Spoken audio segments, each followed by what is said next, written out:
He sat at that table in a plain gray suit. His jaw was bruised on the left side, swollen in the way that only happens when your face meets something cold and hard and fast, and the thing you hit does not move, but you do. His left wrist was wrapped in a brace. He kept his hands in his lap folded together perfectly still. His name was Marcus Webb. He was 28 years old.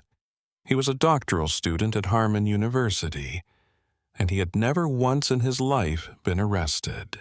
Not one ticket, not one warning, not one moment where a police officer had ever written his name on a piece of paper and called it trouble, until 11 days ago. Now he sat in courtroom 7 of the Harmon City Municipal Court, in a plain, gray suit his mother had pressed for him that morning with a bruised jaw and a brace on his wrist, and a charge sheet that said he was a violent man who had lunged at a police officer on a dark street. None of it was true, and in 48 hours, the officer who put him in that chair was going to be arrested in that same building, led out in handcuffs by the same bailiff who was standing 6 feet from Marcus right now, arms folded, watching the morning come to order. That is not something I am guessing.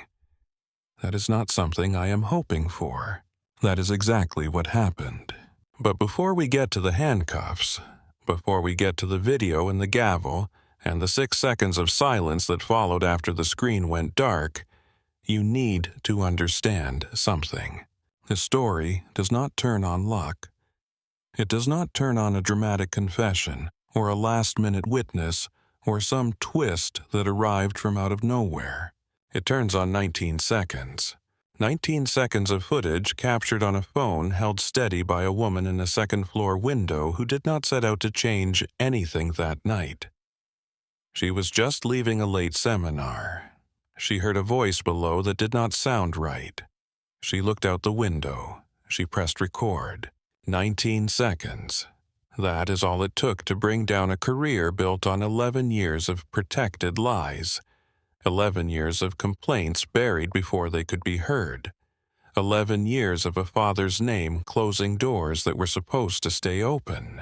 And so this story begins where all of these stories really begin, not in the courtroom, not under the fluorescent lights, not in front of the cameras that eventually showed up, but on a cold, quiet street in October, under a working streetlight at the corner of Kellner and Anson, where a young man was standing still, listening to a voicemail from his thesis advisor, thinking about a paragraph in Chapter 4 of his dissertation. Just that, nothing else. The doors of Courtroom 7 opened at 8:47 in the morning. The bailiff called for order. The gallery, which had been carrying the low murmur of people waiting for something they already sense is significant, went quiet. Judge Elaine Morrow walked in. She was 61 years old. She had been sitting on that bench for 22 of them. Her robes were pressed, not for the occasion, out of habit. That is the kind of judge she was. Her hair was silver at the temples and cropped close, and she wore reading glasses on a chain around her neck. She settled them onto her face with the deliberate calm of someone who has long since stopped having anything to prove and has been doing the work anyway every morning for 2 decades. She did not announce herself. The room did that for her. The air in Courtroom 7 changed the moment she entered it. The temperature shifted not from cold, but from the particular gravity that 22 years of service without scandal, without reversal for misconduct, without a single credible complaint about her own judgment creates in a room full of people who understand what they are sitting in the presence of. She sat. She opened her folder. She picked up her pen. She began to write. She had not yet looked at Dana Pruitt. She had noted her. She had registered everything about her in the first 4 seconds, the posture, the crossed legs, the phone, that had been put away 1 beat after the bailiff entered rather than 1 beat before.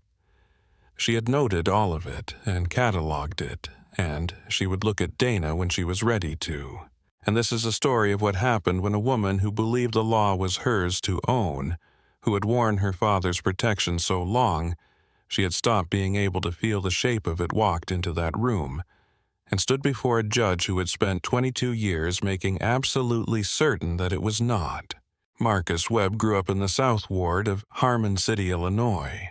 If you have never been to Harmon City, the South Ward is easier to understand by what it lacks than by what it has.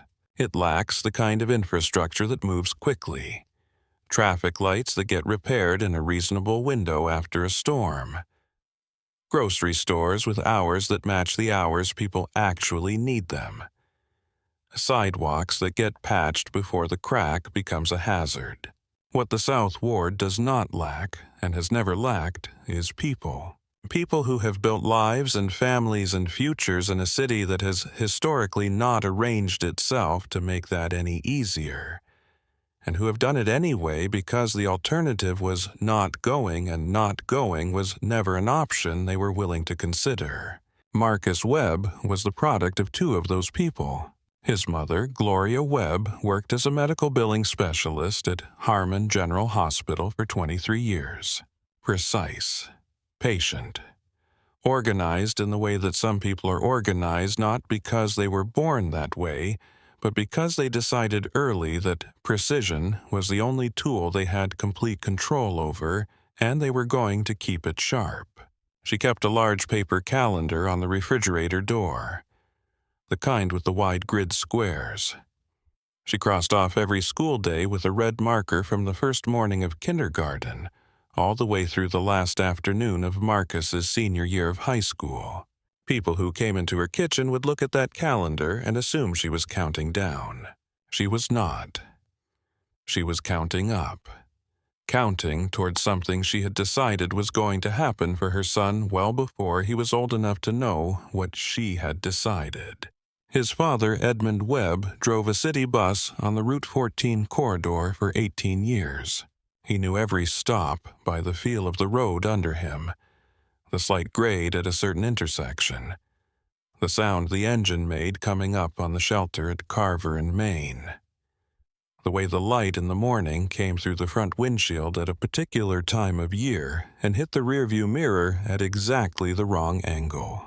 He knew the city the way you know a place when you move through it every day at ground level, when you see it in rain and heat and snow, and the flat gray light of a Wednesday in February that looks exactly like every other Wednesday in February for 18 years.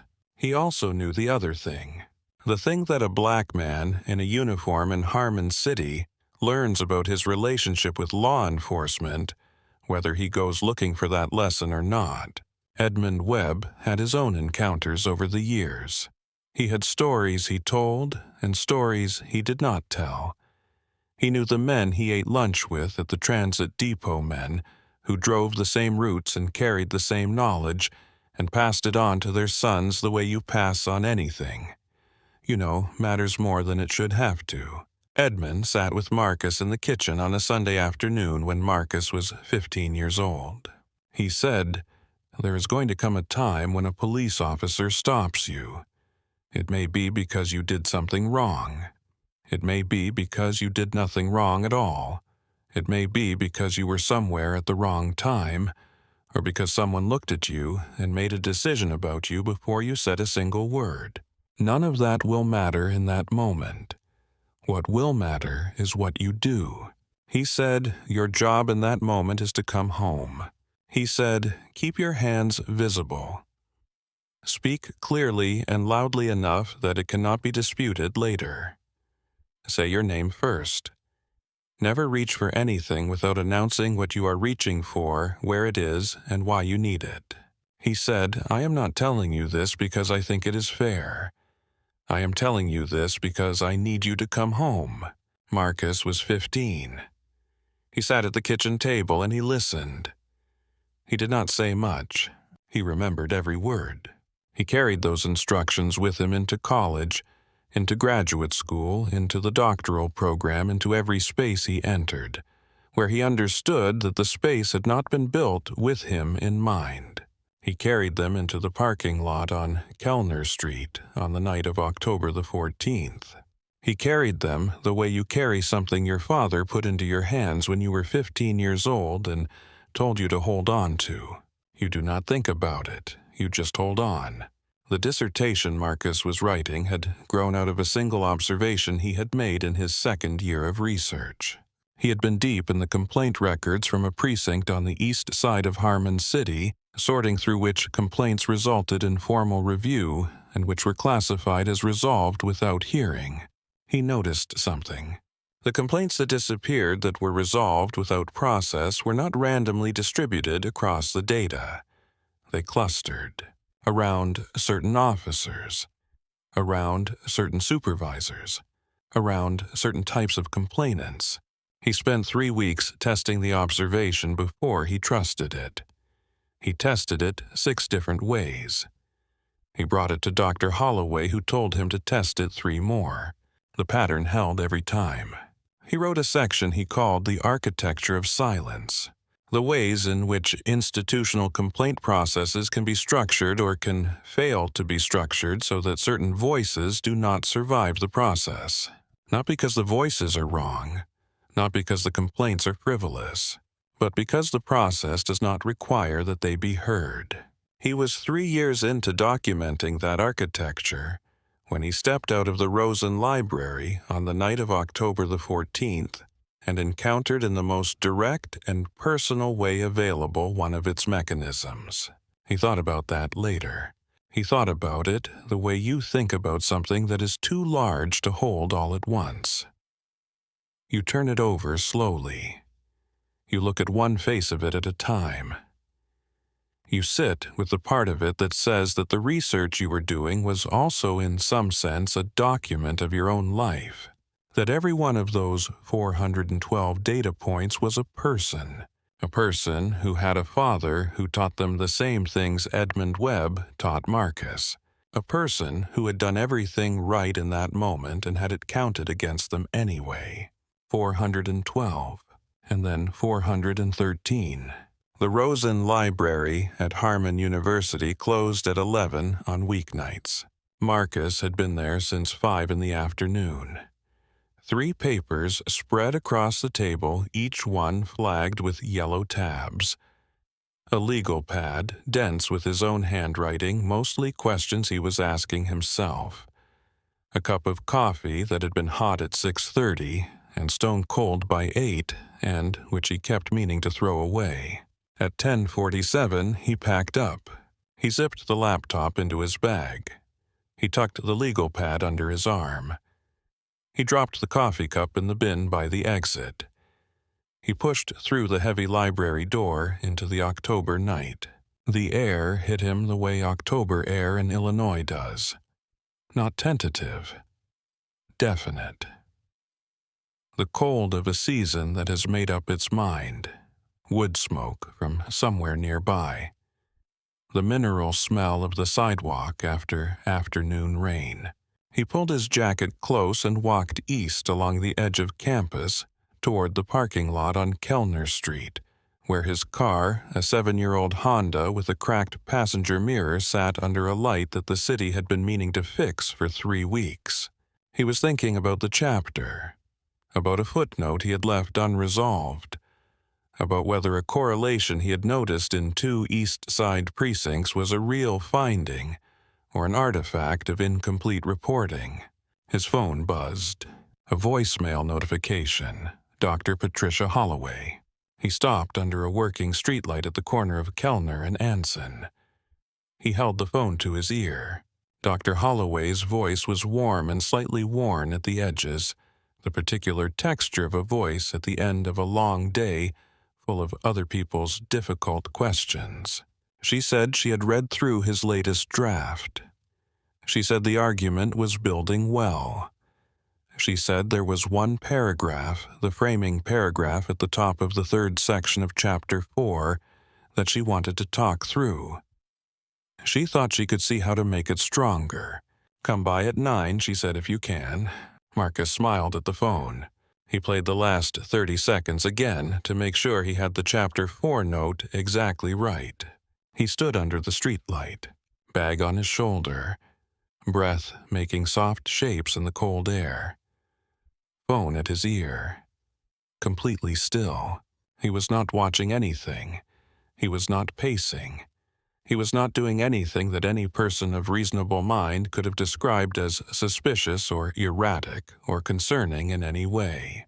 He was a young man in a jacket standing under a streetlight listening to a voicemail from his thesis advisor about a paragraph he needed to revise. A city patrol cruiser rolled slowly down Kellner Street. Marcus noticed it the way his father had taught him to notice it. The particular, peripheral awareness. He did not turn to look at it directly. He let his hands hang visible at his sides. He did not shift his weight or change his posture. The cruiser slowed as it passed. It drove to the far end of the block. It went around the corner, and then it came back. Inside the cruiser, Officer Dana Pruitt drove with both hands on the wheel, and her jaw set in the way it was almost always set. Slightly forward. The muscles along the jaw tight. The face of someone who has already made a decision and is now moving toward it.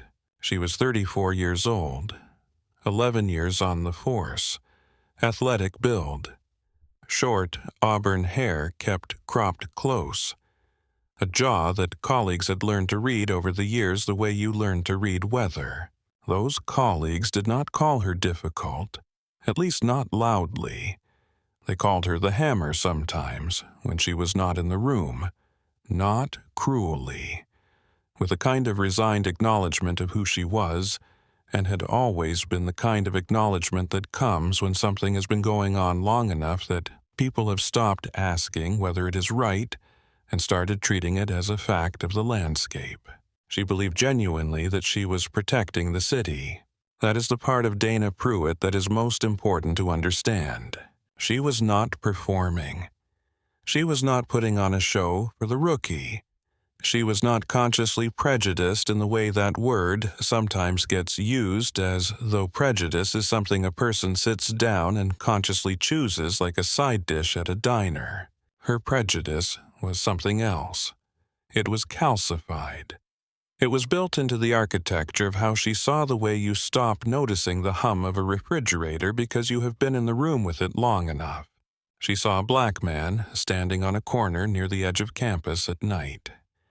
She decided in the 3 seconds it took the cruiser to pass him that this was a problem, and 11 years of buried complaints told her she was right to decide that.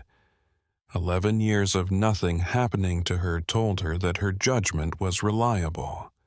11 years of her father's office absorbing whatever went wrong had taught her without a single explicit lesson that the things she did not have consequences. That was the education Raymond Pruitt had given his daughter, not with words, with silence, with a memo reclassifying 9 complaints and removing them from the active case queue because continued review serves no purpose and undermines unit morale, with a filing cabinet that held 9 sets of words from 9 different people who had trusted the process and got nothing back.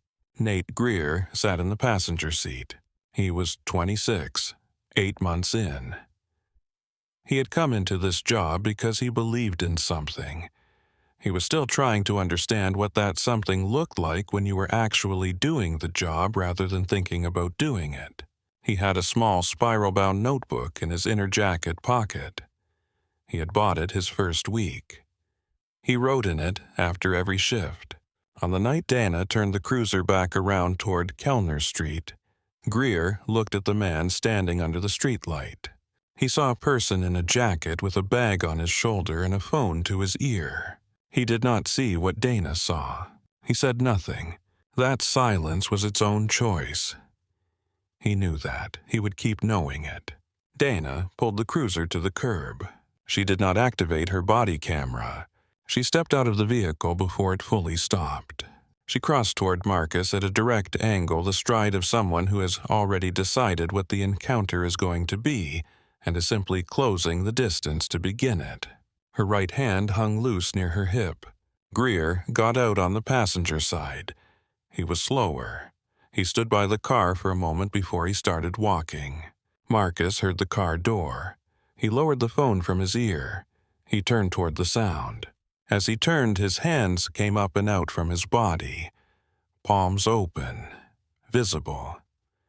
The reflex of a man who has been practicing this compliance since he was 15 years old, who has practiced it so many times that it no longer feels like practicing, it just feels like turning around. "Hey, Dana," said. "Turn around. Hands. No name. No badge number. No reason given for the stop. No explanation of any kind. Just 3 words delivered to a man who is already turning around, already showing his hands, already doing everything right. Marcus said his name. He said it clearly and at a volume that could not be disputed. He said he was a graduate student at Harmon University. He said he had just left the library and was going to get his car. "I need to see your ID," Dana said. She was already close. Close in the way that communicates without any additional language that this is not going to be a conversation between 2 people of equal standing. Marcus said yes. He said his ID was in his bag. He said he was going to reach in slowly to get it. He said it in the sequence his father had taught him. Announce what you are doing. Say where the item is. Move slowly. He reached. Dana did not wait. She grabbed his arm. She twisted it behind him and up, using her weight and her momentum and the particular leverage of someone who has done this enough times to do it without thinking. And she used that leverage to drive him forward against the hood of a car parked at the curb. Marcus did not resist. Not then. Not at any point during what followed. Not one motion of his body that could have been called aggression. His face made contact with the hood of that car, the cold metal, the edge where the hood panel met the frame, the particular sharpness of cold metal against warm skin at speed. He did not cry out. He spoke. He spoke clearly at the volume his father had told him to use because volume was documentation, and documentation was the only form of witness available to him in that moment. "I am not resisting. I am a student. My ID is in my bag." He said it 3 times across the course of what followed. 3 times. Each time with the same steadiness. Each time absorbing the pressure without letting it take his voice. Dana told Greer to cuff him. Greer stood on the sidewalk. He looked at Marcus, face against the hood body, completely still, not pushing back, not struggling. Just breathing, just holding onto the voice and the stillness like they were the last things available to him. He looked at Dana. He looked at Marcus again. 2 full seconds. He would think about those 2 seconds more than he would think about almost anything else from that year. More than the verdict. More than the testimony. Those 2 seconds would be the ones he replayed. The ones he measured himself against, because in those 2 seconds he knew. He knew exactly what he was looking at. He knew what had happened and what was going to be written in the report and what the difference between those 2 things was going to cost. And he stepped forward anyway, and he put the handcuffs on Marcus Webb. The click of the cuffs carried clearly in the cold air on that quiet street. And across that street on the 2nd floor of the Harmon University Sociology building, a window was cracked open 3 inches. A woman sat at the desk nearest to it. Her name was Priya, 3rd-year doctoral student, same department as Marcus. She had just come out of a seminar that ran long, and she was gathering her books and her bag when she heard Dana's voice from the street below. She looked out. She took in what she was seeing. She understood what she was looking at in the time it takes to recognize something you have been taught to recognize. She picked up her phone. She held it against the window frame. She pressed record. She filmed for 4 minutes and 11 seconds. She did not post it. She did not text it to anyone. She backed it up immediately to cloud storage because her phone was low on local memory and she had never changed the default setting. That unchosen detail, the unconsidered default setting, would turn out to be one of the most consequential things about that night. She called Dr. Holloway from the parking lot. Dr. Holloway listened. She said, "Call Shaw." Priya called him. Shaw answered. He said, "Back it up to a second location." He said, "Say nothing to anyone." He said, "Wait." Then he went to see his client. The footage sat on 2 servers, silent and patient, like an answer waiting to be asked. At the precinct, Marcus was processed. He was photographed.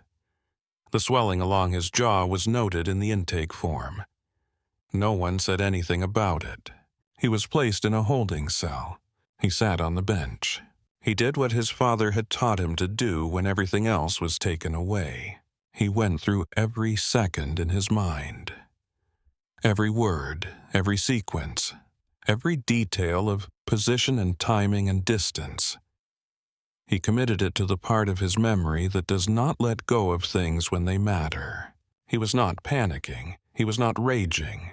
Both of those things would have been entirely understandable and entirely justified. He chose neither. He chose clarity, because clarity was the only tool still in his hands. When they returned his phone, he called Colton Shaw. Shaw answered. He listened to everything Marcus told him without speaking once. When Marcus finished, Shaw said, "Do not say a word to anyone in that building. Not to guards, not to anyone in that cell, not to a friendly face. I will be there in 20 minutes." He was there in 18, and 4 blocks away on 2 cloud servers, 4 minutes and 11 seconds of footage waited. Back at the precinct in the bullpen where the shift reports were typed up each night, Dana Pruitt sat at a desk and wrote the arrest report. She typed steadily. She was not nervous. She had written reports like this before. She wrote that Marcus Webb had been exhibiting behavior consistent with suspicious surveillance of nearby commercial properties. She wrote that when she approached and requested identification, he became immediately combative. She wrote that he refused multiple requests to comply. She wrote that when she attempted to guide him toward the patrol vehicle for a standard field interview, he lunged at her. She used the word lunged. She used it the way you use a word that has become a tool you reach for because it has worked before, and you have never been given a reason to find a different one. She listed the charges: resisting arrest, assault on a police officer, disorderly conduct. She entered the note about the body camera, malfunction, her 7th in 18 months. She entered the code that logged it as a technical fault rather than an officer-initiated shutdown. She initialed the form. She submitted it. She drove home. She did not think about Nate Greer's face when she told him to cuff Marcus. She did not think about the 2 seconds. She had not noticed the 2 seconds. She had been thinking about the report. Nate Greer sat in his car in the parking lot of his apartment building for 45 minutes before he went inside. He had the notebook open on the steering wheel. He read back what he had written after the last 6 shifts with Dana. He read slowly. He read carefully. The way you read something when you are looking for a pattern you already know is there, but have not yet been willing to name. He closed the notebook. He went inside. He did not sleep well that night. The preliminary hearing was 3 weeks later, courtroom 7. The charges against Marcus Webb: resisting arrest, assault on a police officer, disorderly conduct. DA Sandra Okafor was at the prosecution table. She was meticulous, principled, prepared. She had reviewed Dana's service record as transmitted by the department. 11 years. Commendations. No visible issues. What she had not received was the complaint history, the 9 cases, the 9 people. Raymond Pruitt's office had made sure those files did not travel anywhere near her desk. She walked into courtroom 7 that morning believing she had a clean case. She had done everything a careful prosecutor is supposed to do. She had just been handed material that had been poisoned at the source by a man who had been poisoning wells for a very long time. Dana arrived early.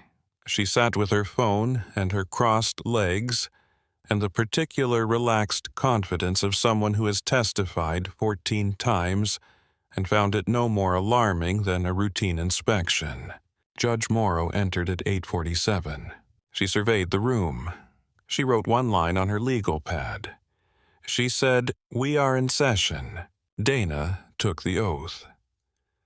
She said the words the way people say things they have said until the words no longer have gravity. D.A. Okafor walked her through the events on Kellner Street. Dana's account was smooth, polished in the way that stories get polished when they have been handled often. The rough places gone, the hesitations gone, the moments where reality failed to cooperate with the narrative quietly taken out. She said erratic.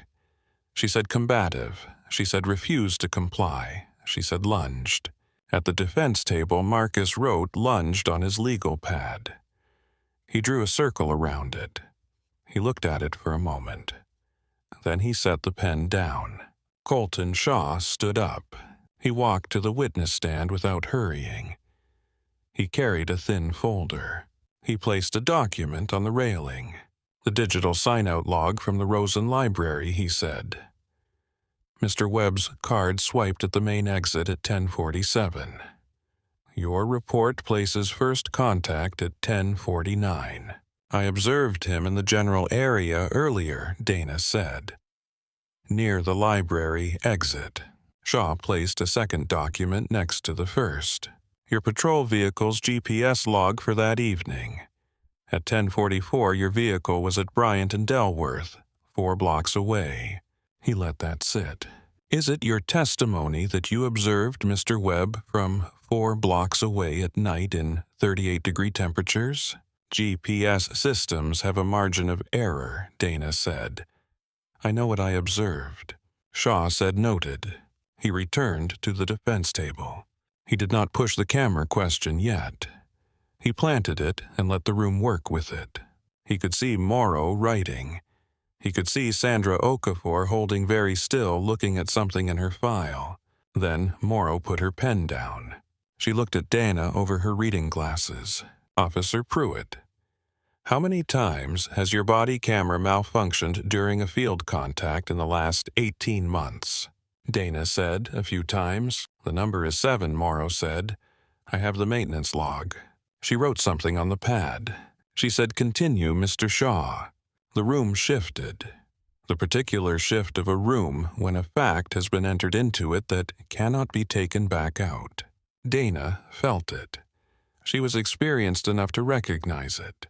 And here is where she made the choice. She could have become more careful, more moderate, more measured. She could have let the shift happen and adjusted to the new temperature. Instead, she leaned forward.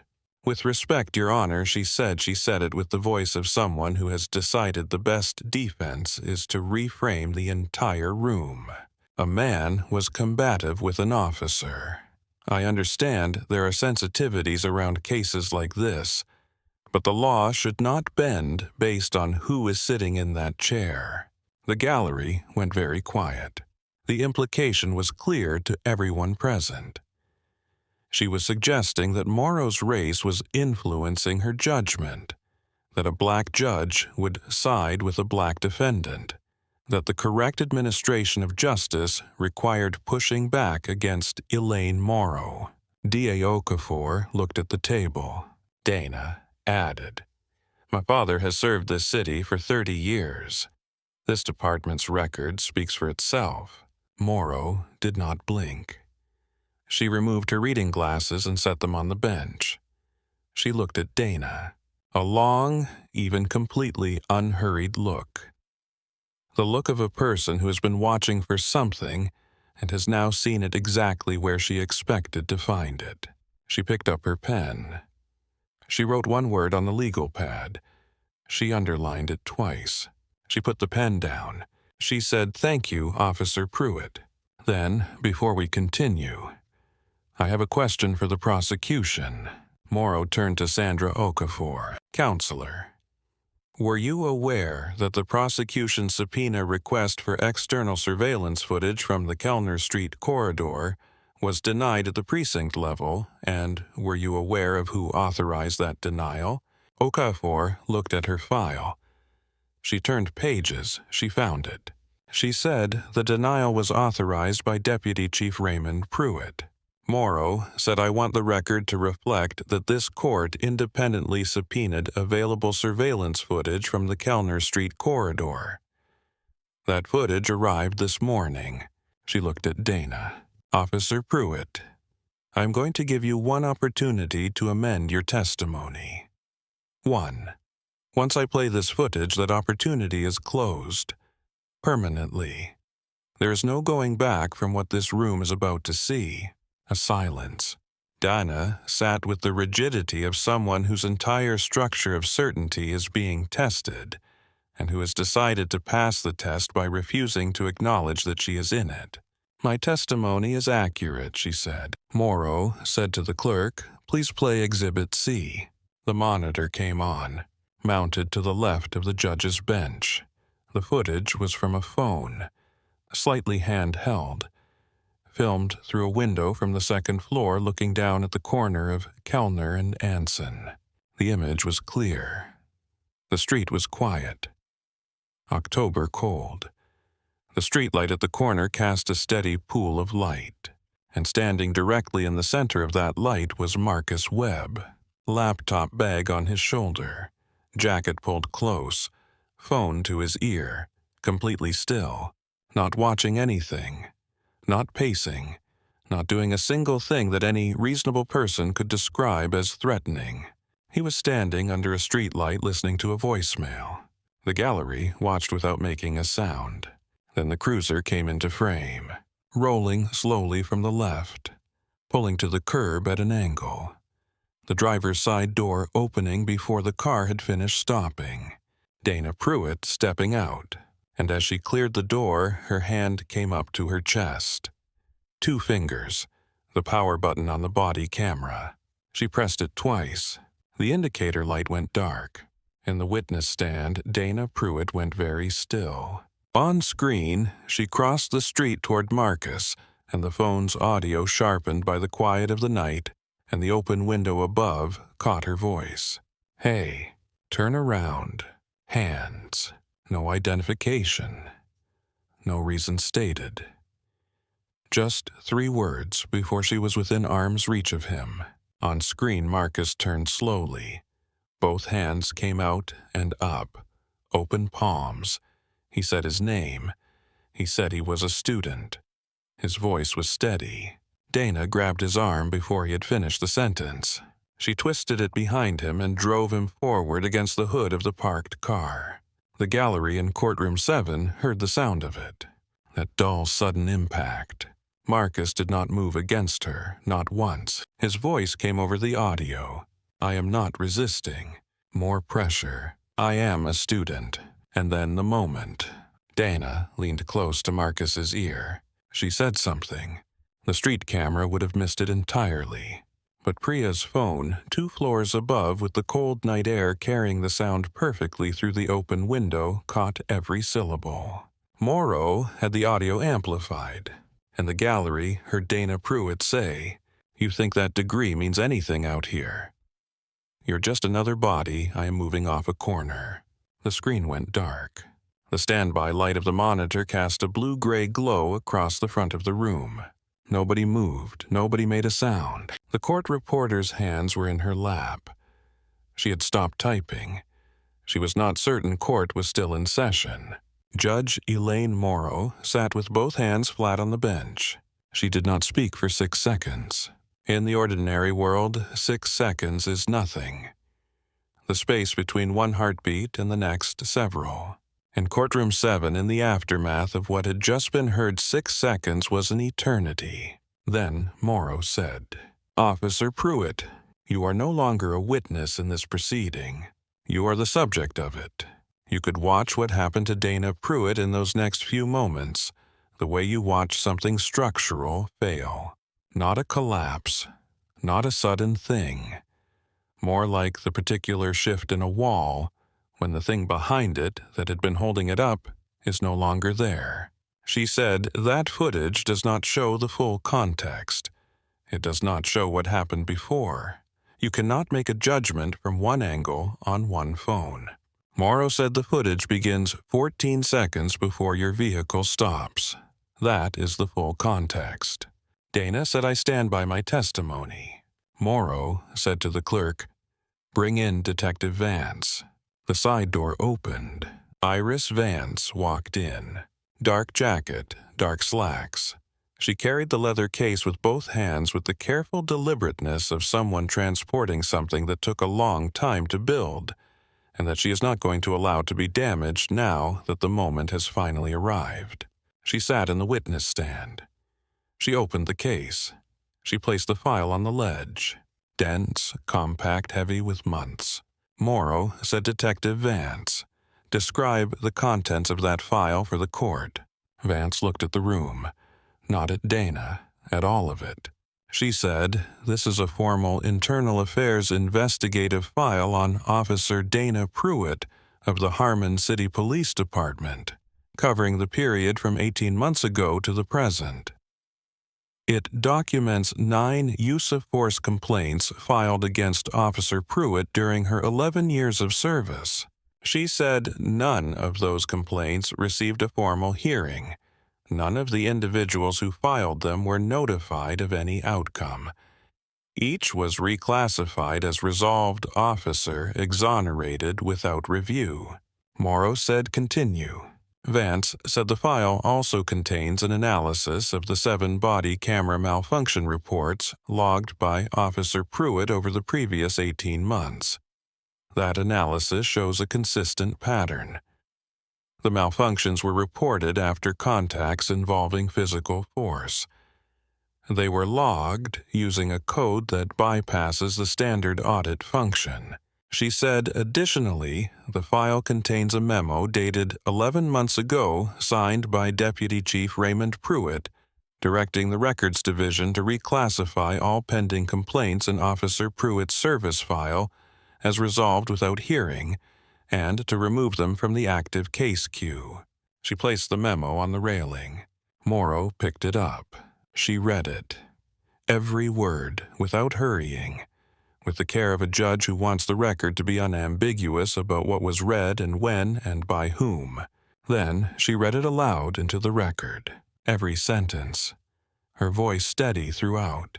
In the witness area, Dana Pruitt's hands were white on the railing. She heard her father's words read into the permanent record by the judge. He had tried to keep off this bench 12 years ago. She heard them land. She heard them stay there. Colton Shaw stood. "Your Honor, the defense calls one final witness." Morrow said proceed. The side door opened. Officer Nate Greer walked in, 26 years old, in his uniform, looking older than 26. He did not look at Dana as he walked to the stand. He sat. He placed the small black spiral-bound notebook on the ledge. Cover soft from handling, binding thick from months of opening. Shaw said, "Officer Greer, you were present on Kellner Street the night Marcus Webb was arrested." "Yes," Greer said. "In your own words. Describe what you observed." Greer said Mr. Webb was standing under the streetlight. He was listening to something on his phone. He was not moving. He was not watching anyone. He was not doing anything. He said, when Officer Pruitt exited the vehicle, she did not announce herself as a police officer. She did not state a reason for the contact. She said, "Hey, turn around, hands." That was the entirety of her introduction before she was within reach of him.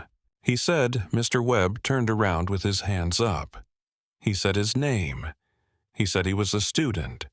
He did not lunge. He did not raise his voice. He made no aggressive movement of any kind. He reached for his bag to get his ID, which is exactly what he said he was going to do, and Officer Pruitt grabbed his arm before he could finish reaching. He paused. He said he was forced against that car while he was in the process of complying. The courtroom was quiet. Shaw said the body camera. Greer said, "Before Officer Pruitt stepped out of the vehicle, I watched her reach to her chest and press the power button on her camera twice.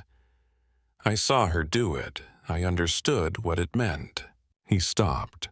He said, and I said nothing. He said it plainly. As a true account of a thing about himself, he was no longer willing to keep only in a notebook. He said, "I am saying it now." Shaw said the notebook. Greer opened it to the page he had marked. He said, "I have kept this record of my personal observations after every shift for 8 months. The entries are dated, they are timed, they describe what I personally saw during field contacts. In those 8 months, I have documented 23 incidents where my personal observations did not match the official report filed after the fact." He placed the notebook on the railing. Shaw said 6 entries directly contradict filed reports. Greer said yes. Dana Pruitt stood up from the witness area. Her voice was high and tight in the way a person's voice gets when the thing holding it together is almost gone. "You are lying," she said. "You are doing this because I flagged you for insubordination. I told your supervisor you were not ready for this assignment. And now you are up there with your little notebook trying to take me down because of it." The gavel came down. One strike, sharp. The sound of a full stop at the end of the sentence this room had been building for 11 years. Morrow said, "Sit down." Dana sat. Morrow looked at her. The long, steady, unhurried look of a person who has seen what needed to be seen and is now ready to say what needs to be said. She turned to Marcus Webb. She said, "Mr. Webb, all charges against you are dismissed with prejudice. You are free." She turned to Dana. "Bailiff, remove Officer Pruitt's service weapon." The bailiff stepped forward. Dana did not move immediately. The room watched her. Her hand moved toward her hip. Several people in the gallery stopped breathing. Then she reached down. She unbuckled the holster. She held the weapon out. The bailiff took it. The sound of the gun on the metal tray was the loudest sound in the room. Just that, flat, heavy, metal on metal. The sound of something being taken away that was never going to come back. Morrow said, "Officer Dana Pruitt, I am referring this matter to the state's attorney of Illinois for charges of perjury, official misconduct, aggravated battery, and civil rights deprivation under color of law." She said, "This court is also formally requesting a federal civil rights review of the complaint handling practices of the Harmon City Police Department, with specific attention to the authorization protocols of the Office of Deputy Chief Raymond Pruitt." She closed her folder. "This hearing is adjourned." The gavel came down.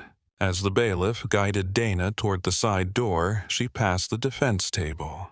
She passed Marcus Webb. He was standing. They were close enough to speak. He said nothing. He looked at her with the quiet, exhausted recognition of a man who has been telling the truth the entire time and is watching the moment arrive when the truth was enough. Dana held his gaze for 2 seconds. Then the bailiff guided her through the door, and it swung shut, and the sound of it moved down the marble hallway and faded. The news moved through Harmon City that afternoon the way water finds level. By noon, Deputy Chief Raymond Pruitt was on administrative leave. By 3, the state's attorney had confirmed a formal inquiry. By 6, the Inspector General had served subpoenas for 10 years of records. Raymond's attorney said he had acted within departmental guidelines. The Inspector General released the memo the following morning. Raymond Pruitt's memo. His words, his signature, directing 9 complaints to be buried without hearing because, and this is his exact language, continued review serves no purpose and undermines unit morale. 9 families. 9 people who had used the system in good faith, who had written down what happened, who had given their names, who had waited, and heard nothing back, because Raymond Pruitt decided his daughter's comfort was worth more than their truth. Those families received phone calls the week after the hearing. Some of them did not know what to say at first. Some of them sat for a long time after they hung up. They had not been expecting the call. They had stopped expecting anything. Sandra Okafor held a press conference 2 days later. She said, "My office was provided an incomplete case file in the matter of the People versus Marcus Webb. The complaint history of the arresting officer and the body camera documentation were omitted from what the department transmitted to us. I am conducting a full review of how that case was assembled and why those materials were withheld." She said, "I am announcing today that my office will independently review every case in which Officer Dana Pruitt provided sworn testimony over the previous 5 years. Every case. If we find charges were brought based on false testimony, those individuals will be notified." She did not take questions. She walked back to her office and sat in the dark for a while. The police union released a statement supporting Dana. Within the week, 4 members of the union board had privately contacted the state's attorney's office, not to support Dana Pruitt, to cooperate with the inquiry that was now expanding faster than they could manage. Raymond Pruitt entered a plea 3 weeks later. He surrendered his pension, his badge, the title on the door of the 4th-floor office. He did not go to federal prison. He cooperated. He went home, to a house that was quiet in a way it had not been before. Dana Pruitt was processed at the Harmon County Jail on a Thursday morning in November. She knew this building. She had brought people here, handed paperwork over the counter, walked out into daylight. She had never paid attention to the sound inside. Every surface hard. Every noise coming back at you from everywhere at once. The smell of time and cleaner and the weight of days. The intake officer was named Carla. She had been at that desk for 12 years. She processed Dana's intake with the same professional efficiency she brought to every intake. Not soft, not hard, correct. Dana recognized her. 3 years earlier, Dana had said in front of several officers that Carla was too lenient, that she needed to be harder. Carla did not show any sign of recognition. She was not soft. She was correct. And correct, Dana was beginning to understand as a different thing entirely. Dana asked for a private cell. She was placed in general population under standard protective watch. That was the protocol. It applied to everyone. In her first week, she learned what it means to wait, for a hearing date, for a phone call, for a meal tray, for someone to answer a question. The indignities were not dramatic. They were ordinary, the friction of a world that did not move on her behalf. Just Tuesday and Wednesday, and all the days after that. The trial of Dana Pruitt lasted 4 days. What made it weighty was not the evidence. The evidence was clear. The footage was clear. The notebook was clear. Iris Vance's file was thorough and precise. What made it weighty was the 6 people who came. 6 of the 9. A retired postal worker from the north side of Harmon City. A high school teacher from the West End. A man who had owned a dry cleaning shop on Corbin Avenue before the business failed the year after Dana's arrest cost him 3 days in a cell. A young woman, now 24, who had been 16 when the encounter with Dana happened, and who had spent 8 years carrying it without knowing anyone else was carrying something similar.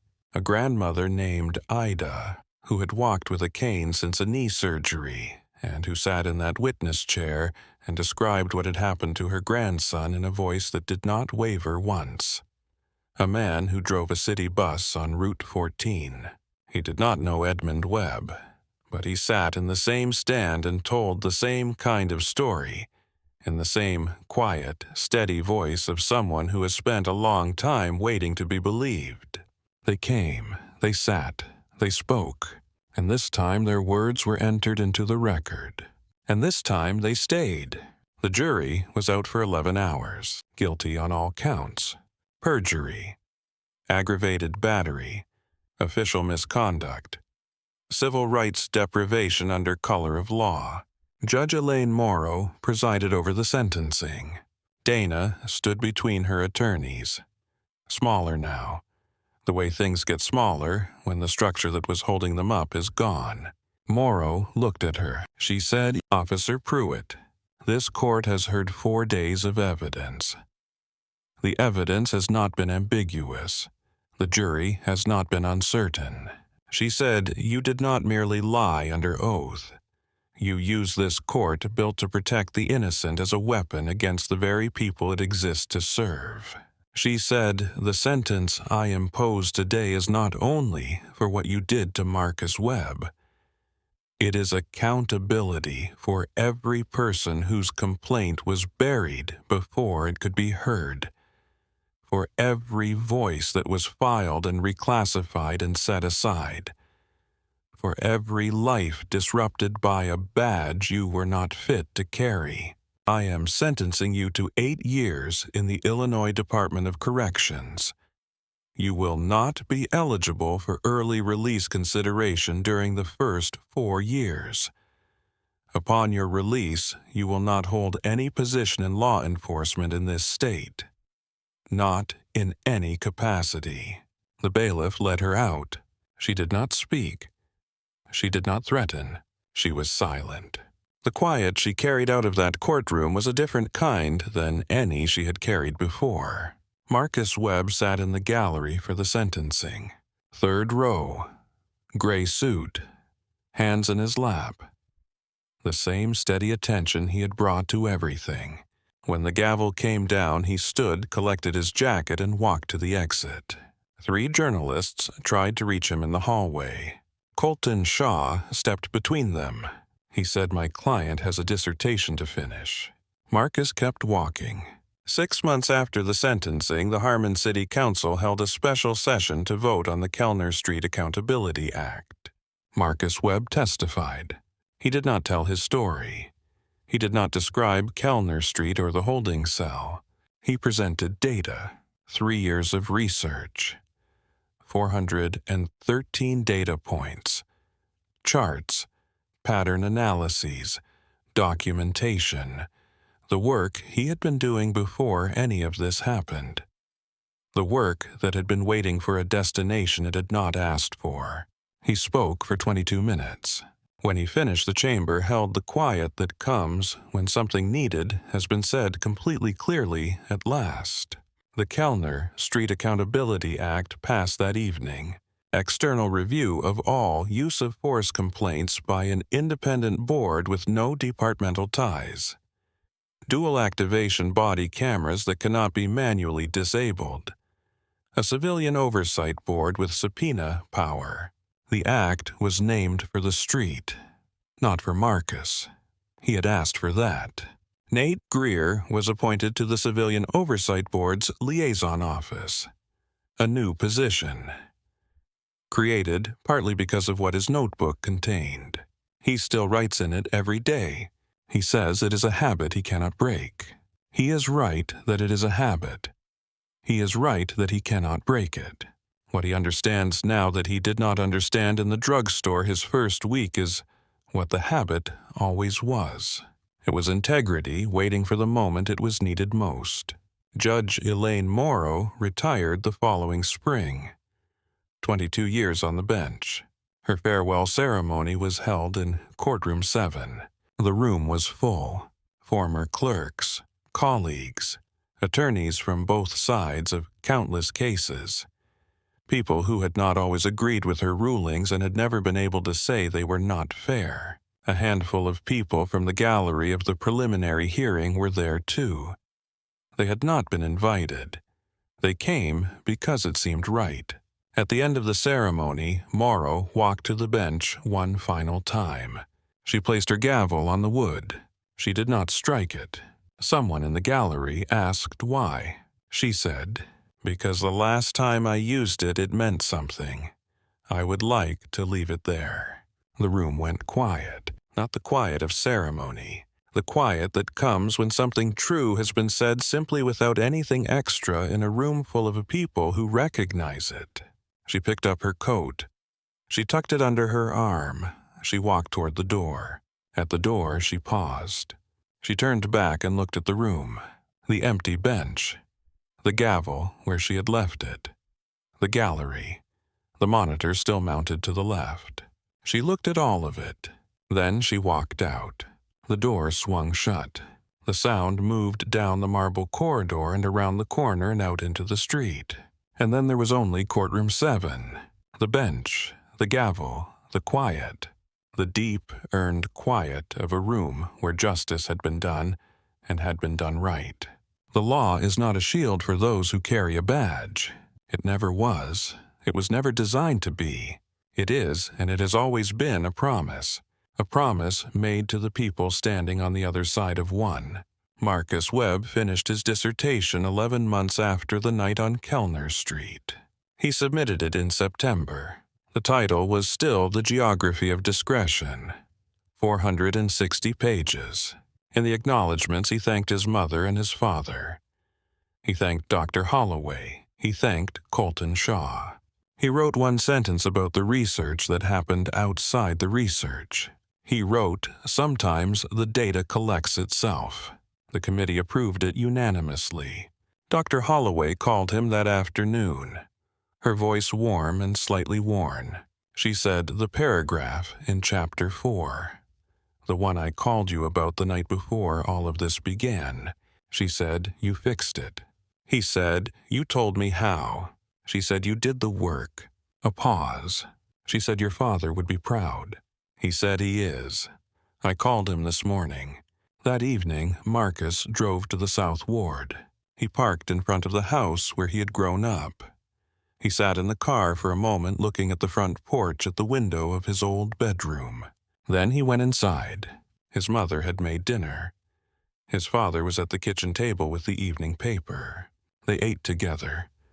They talked about the dissertation, about what came next, about the teaching position he had applied for, about the left front tire on his car. After dinner, Edmund Webb walked his son to the car. He stood on the sidewalk. The October air. The same cold, the same wood smoke, the same smell of leaves. He put his hand on Marcus's shoulder. He held it there for a moment. He said, "I am glad you came home." Marcus said, "Me too." He drove back to his apartment. He sat at his desk. He opened the laptop. He opened the file.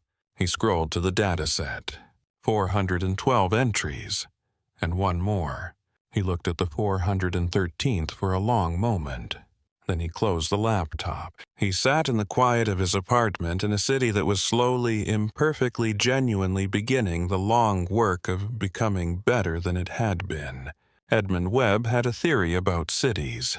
He had developed it over 18 years of driving the same 43 stops on Route 14, watching the same city from the same angle 5 days a week, 220-odd working days a year.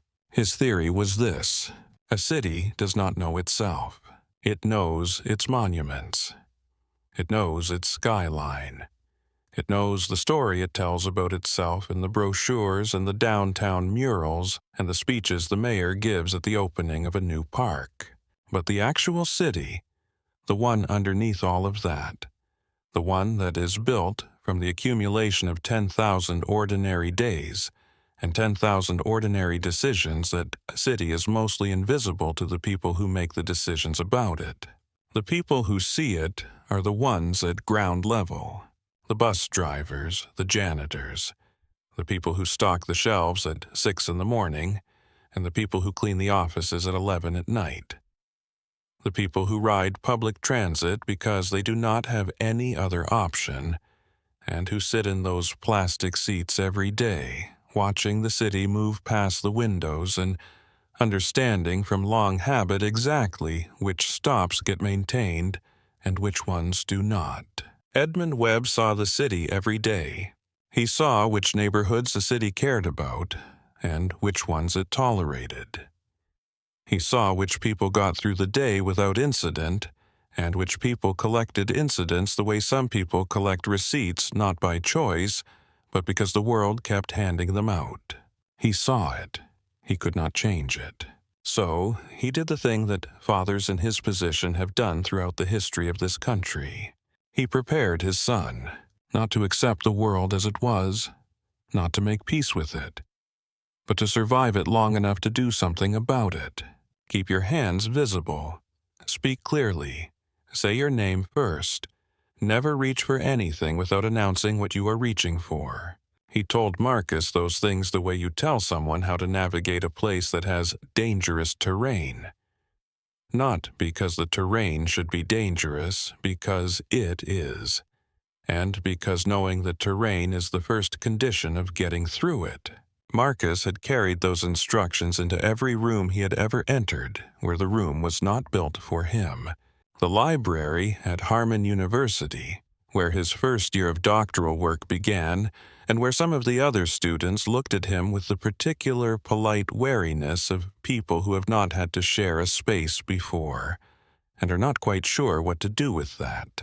The office hours, where he had to explain more than once that he was a student, that he was supposed to be there, that his face and his bag and his purpose were all legitimate. The parking garage where a security guard stopped him twice in the same month, and both times accepted his university ID, and both times said sorry about that in the way people say sorry about that when they are not entirely sorry and want the moment to be over. Marcus had navigated all of it with the same steadiness, not because he was not angry. He was angry. He had been angry about various versions of this since he understood around the age of 10 that the world was keeping a score he had not agreed to participate in, and that the score was not in his favor. He was angry. He had simply learned early to keep the anger in a place that did not cost him the clarity he needed. His father had taught him that too. Not in words. In the way Edmund Webb moved through every encounter with the particular dignity of someone who has decided that they are not going to give the world the satisfaction of their worst reaction. Edmund Webb was not a saint. He was a bus driver from the South Ward who had spent 35 years deciding every single day that he was going to come home. He had always come home. He had made sure his son would too. Detective Iris Vance had started the file because of a number, 91. That was the percentage of Dana Pruitt's use-of-force incidents across her 11-year career that involved Black or Latino subjects. Vance had found it by running a cross-reference that nobody had run before. Or, if they had not done anything with it.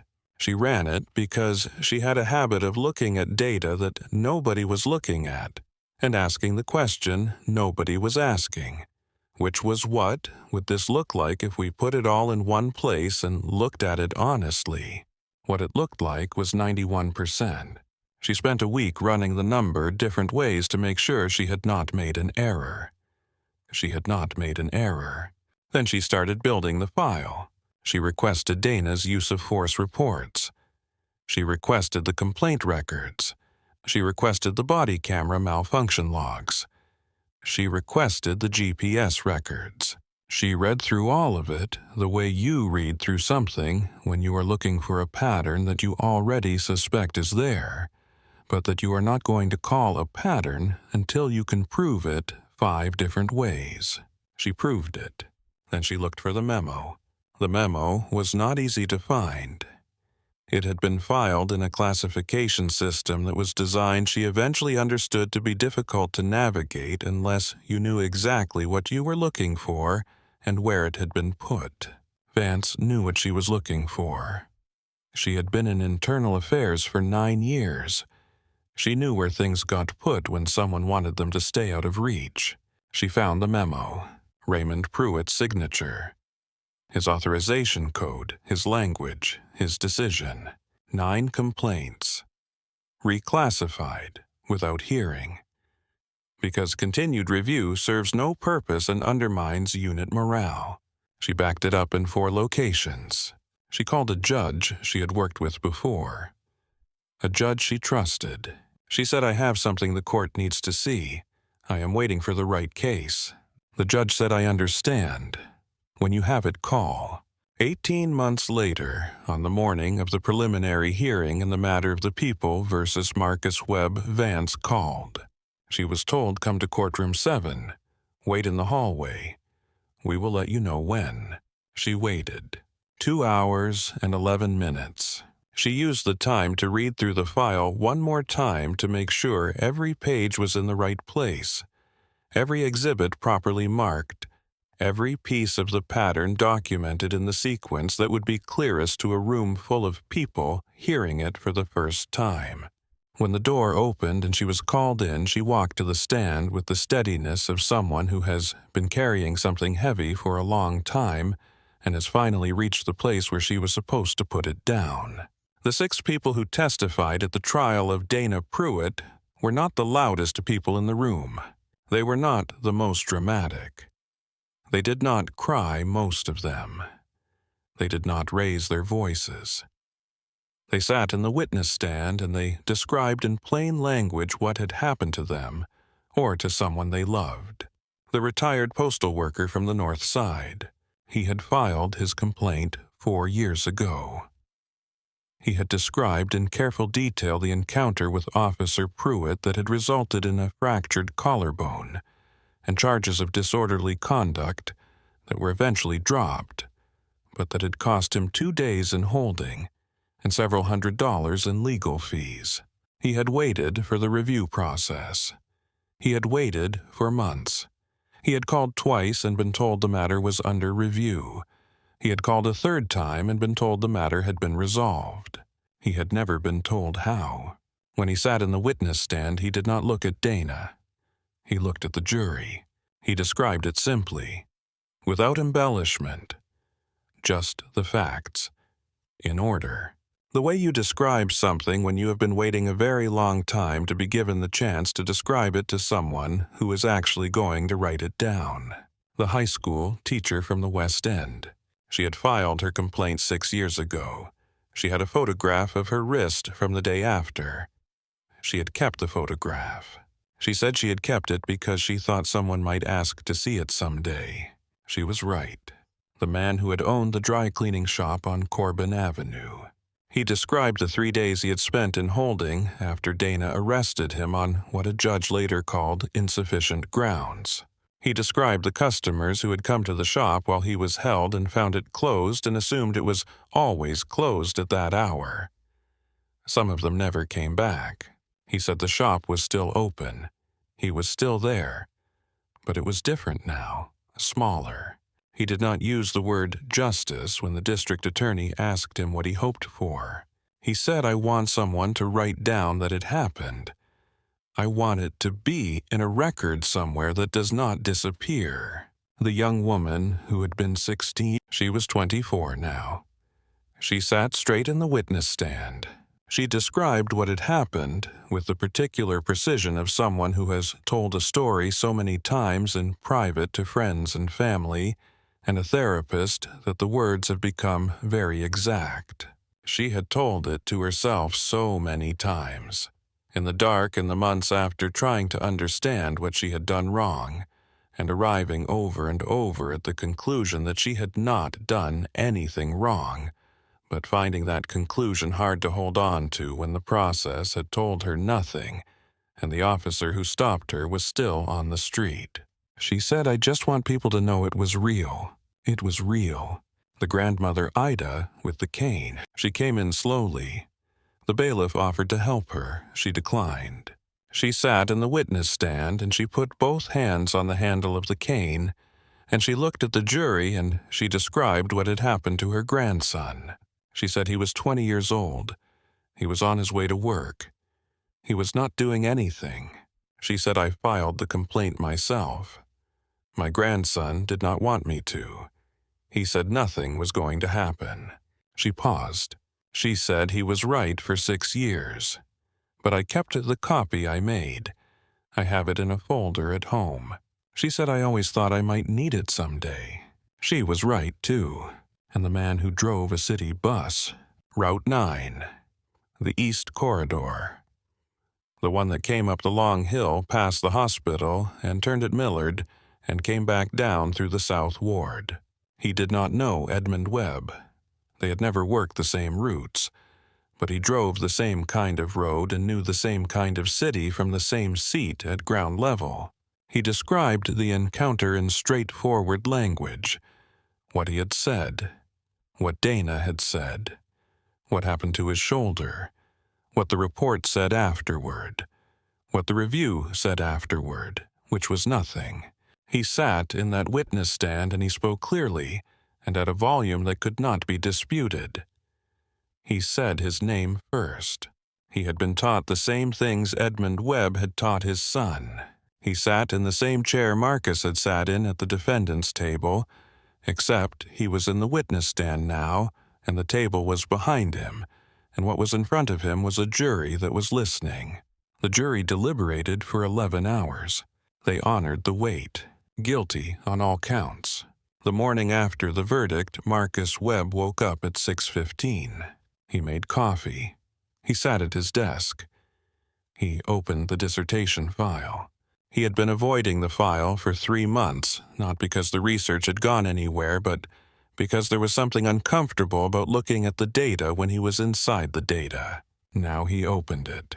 He read through Chapter 4 from the beginning, the framing paragraph, the one Dr. Holloway had called about, the one she had said she knew how to make stronger. He read what he had written before. He thought about what she had said. He rewrote the paragraph. It took him 45 minutes. When he was done, he read it back. It was better. Not because it was more dramatic, because it was more honest, because he understood now from the inside of the thing he had been studying what he had been trying to say when he wrote the paragraph and had not quite gotten there yet. He saved the file. He closed the laptop. He sat for a while with his coffee getting cold and the morning light coming through the window and the city of Harmon outside, doing what cities do, waking up, going about the business of a day, carrying all of it, the good and the bad, and the ordinary and the enormous, all at once, the way cities always do. He thought about his father. He picked up his phone and called him. Edmund Webb answered on the third ring. He sounded like he had been up for hours. He probably had. Old habits. Marcus told him about the paragraph. Edmund Webb did not say much about the paragraph. He was not a man who said much when a little would do. He said, "I heard the verdict on the news this morning." Marcus said, "I know.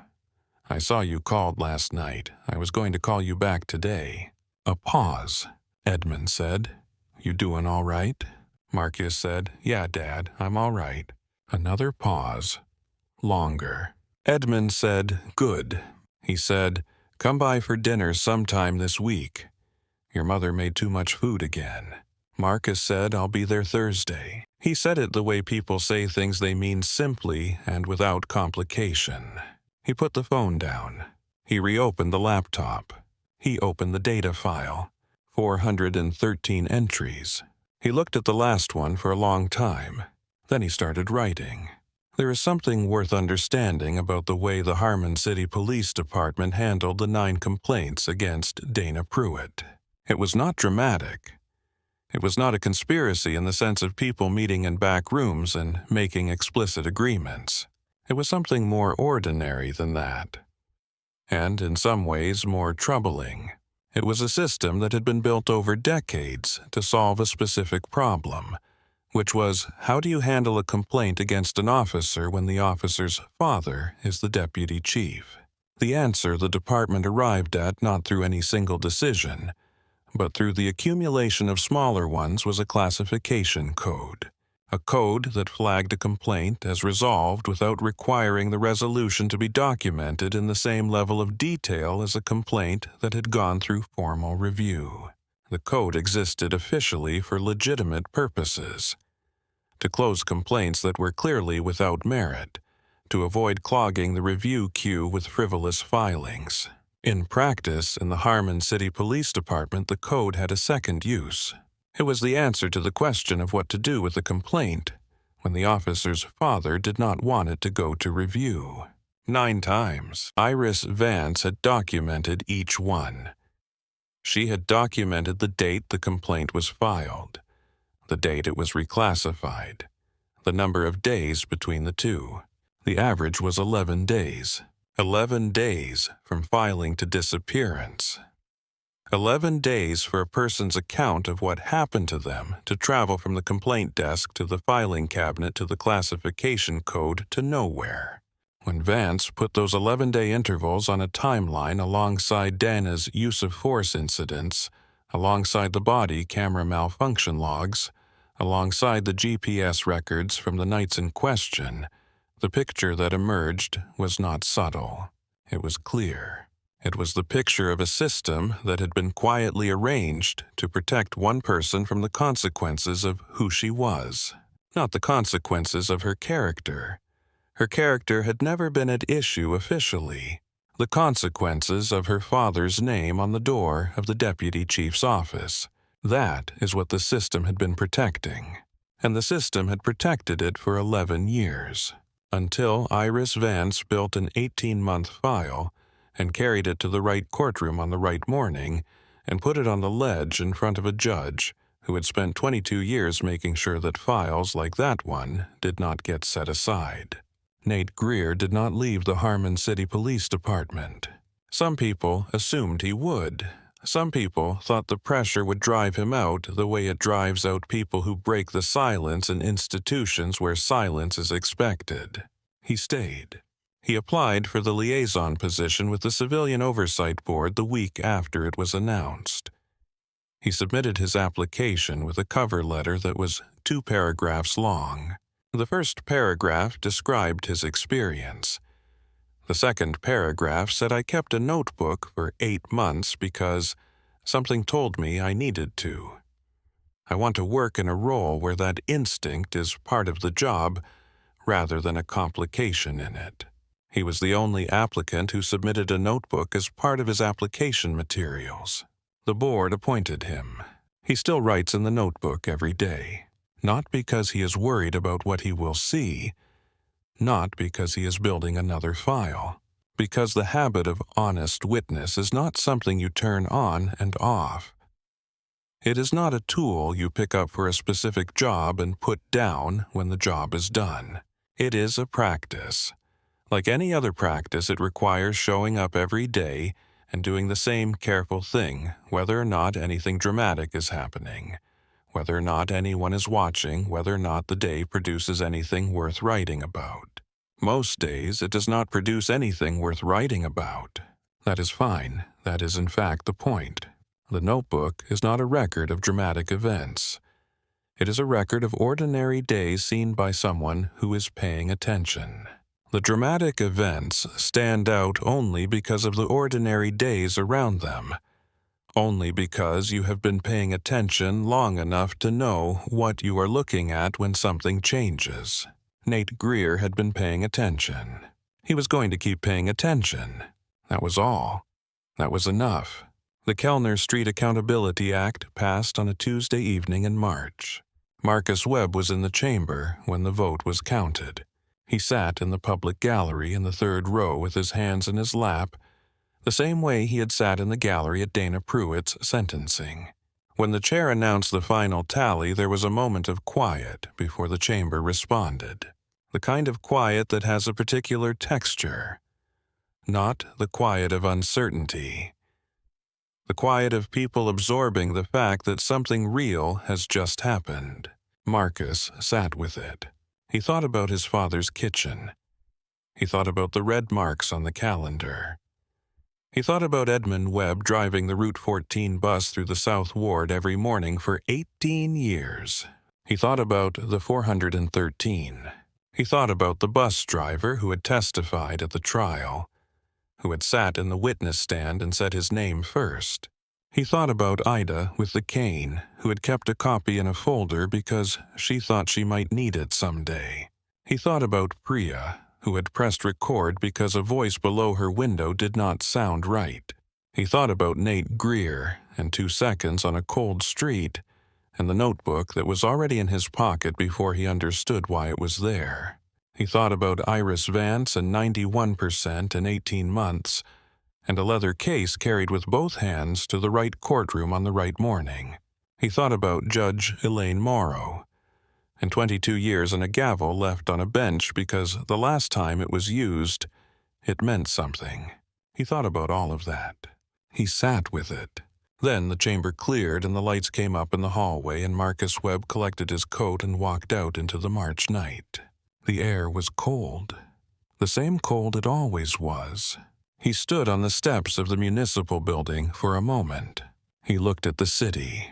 The South Ward, somewhere to the south of him, the lights of it visible from here, a grid of streetlights and windows and all the ordinary evidence of people living their lives in the particular conditions those lives had given them.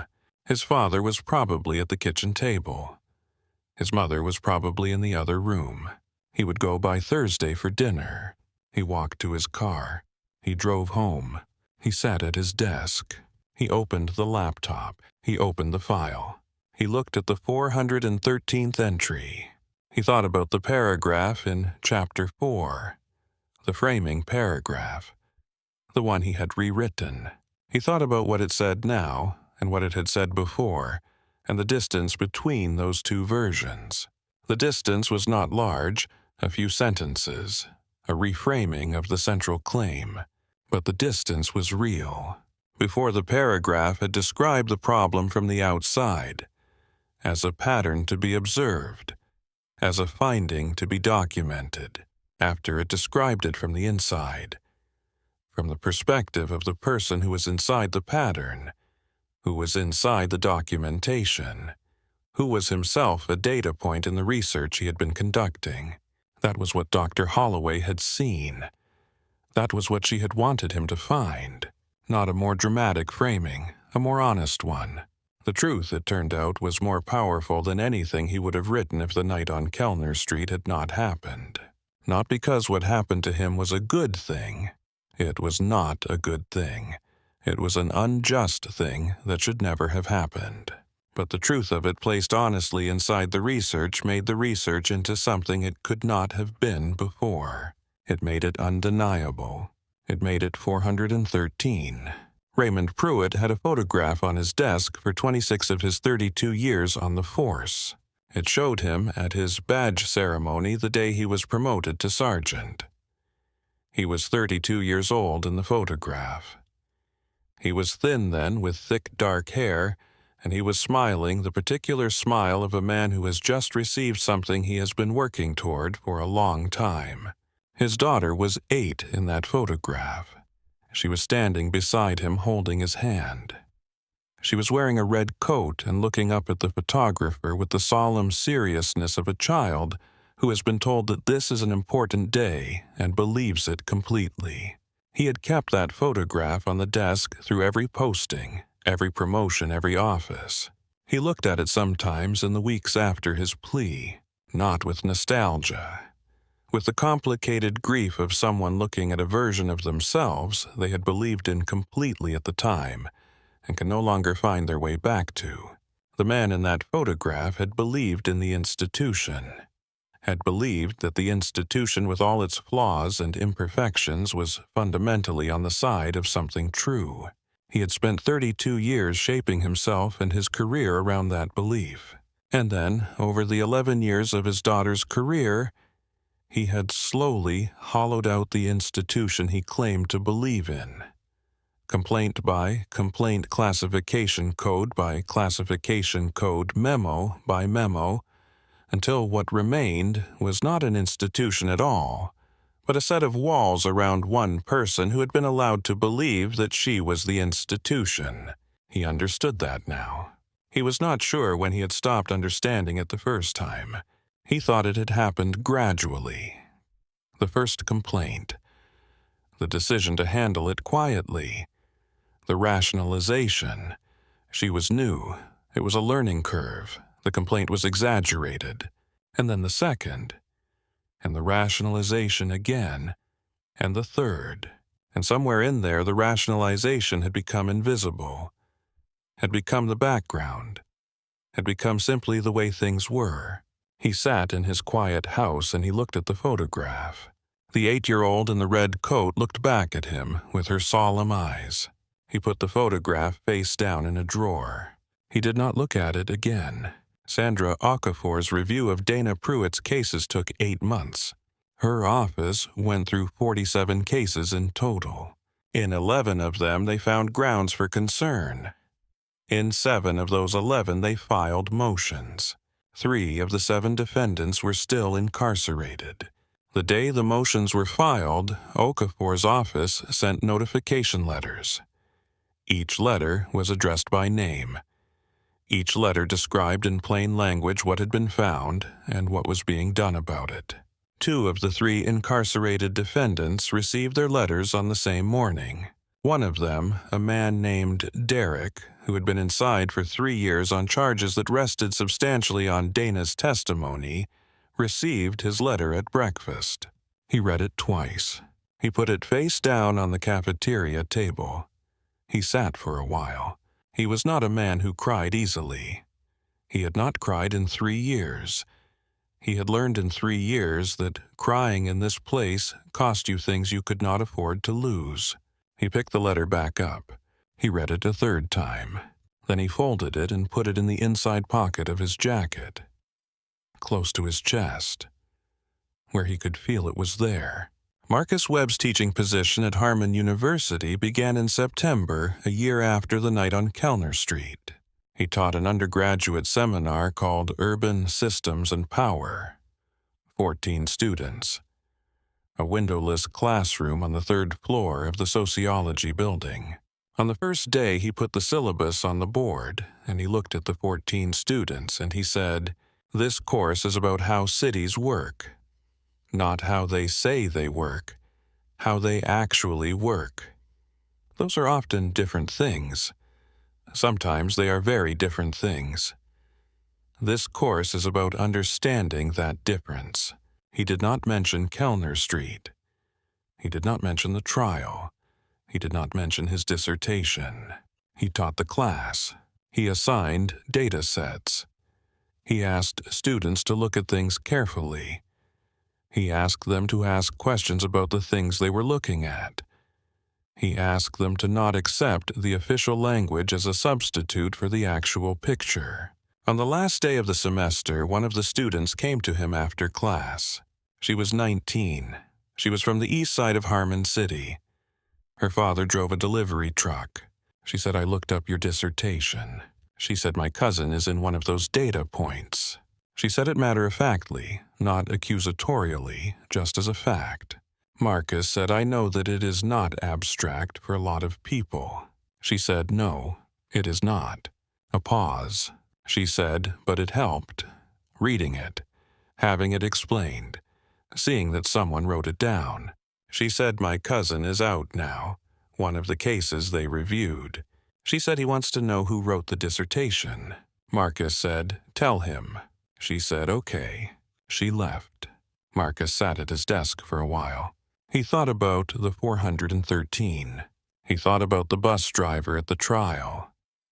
He thought about Ida with the cane. He thought about the man who had kept his dry cleaning shop open. He thought about the 19-year-old whose cousin had been inside for 3 years on charges built on a lie. He thought about all of them, and then he opened his laptop and started preparing the syllabus for next semester, because the work was not done. The work he had come to understand was not the kind of thing that was ever done. It was the kind of thing you showed up for every day and did carefully and honestly and without stopping, because the alternative was letting the silence win. And the silence had already had too long a run. The gavel judge, Elaine Morrow, left on the bench, was eventually moved to a case in the hallway outside courtroom 7. Not on display, not labeled, just there. In the case alongside it was the text of the Kellner Street Accountability Act framed. And beside that, a copy of the first page of Marcus Webb's dissertation, The Geography of Discretion, also framed. not because anyone had made a formal decision to put those things together, because the clerk who was responsible for that hallway had decided on her own that those things belonged near each other. The clerk's name was June. She had worked in that courthouse for 17 years.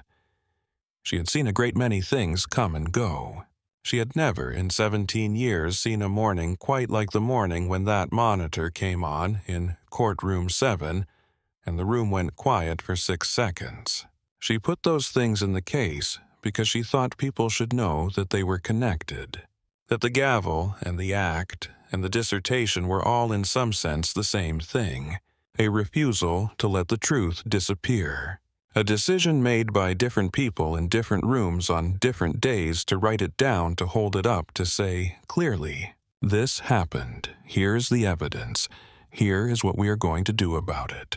She thought people should know those things were connected. So she put them in the case and she left the case unlocked. And people who walked past could stop and look if they wanted to. Many of them did. There's one more thing worth saying before this story is finished. It is not about Dana Pruitt. It is not about Raymond Pruitt. It is not even about the verdict or the act or the gavel left on the bench. It is about the people who are not in this story at all. The ones who filed complaints that were buried not in Harmon City but in 100 cities that look like Harmon City. The ones who made the phone call and were told the matter was under review, and then were told the matter had been resolved, and then were told nothing more. The ones who did not have a Priya with a phone and an open window. The ones who did not have an Aris Vance who had been building a file for 18 months. The ones who did not have an Elaine Morrow, who had been on the bench for 22 years, and who called in the footage, and who read the memo aloud into the record, and who looked at Dana Pruitt for 6 full seconds of silence before she spoke. Those people exist. They are not in this story because their stories did not have these particular pieces in these particular places at this particular moment. Not because their stories were less true. Not because what happened to them was less real. Just because the notebook was not there, or the window was closed, or the file took too long to build before the right case arrived. This story happened to end the way it should have. Not all of them do. That is not a reason to stop telling the ones that do. It is a reason to tell them as clearly as possible and to say as plainly as possible what made them end this way. Iris Vance, 18 months, a file, Priya, a window, record, Nate Greer. A notebook. The truth told finally. Elaine Morrow, 22 years, a bench. Marcus Webb, A Father's Lessons. Clarity Under Pressure, 413. Those are the pieces. In Harmon City on this occasion, they were all in the same place at the same time. That is not something to be cynical about. That is something to be grateful for, and something to work toward. Every city has people like these. Every city has the capacity to arrange those pieces in the right places. It does not happen by accident. It does not happen because good things naturally prevail. It happens because people decide to show up every day and do the careful, honest, unglamorous work of being a witness, of writing things down, of backing things up, of carrying files to the right rooms, of staying on benches for 22 years and never deciding that convenience matters more than truth. That is the work. It is not dramatic work. Most days it does not feel like anything except the same careful thing you did yesterday and will do again tomorrow. But it accumulates. And sometimes, when enough of it has accumulated in the right places, it produces a morning, like the morning in courtroom 7, when the monitor came on and the room went quiet for 6 seconds, and the gavel came down, and something changed, and justice, late and imperfect and hard-won, was done.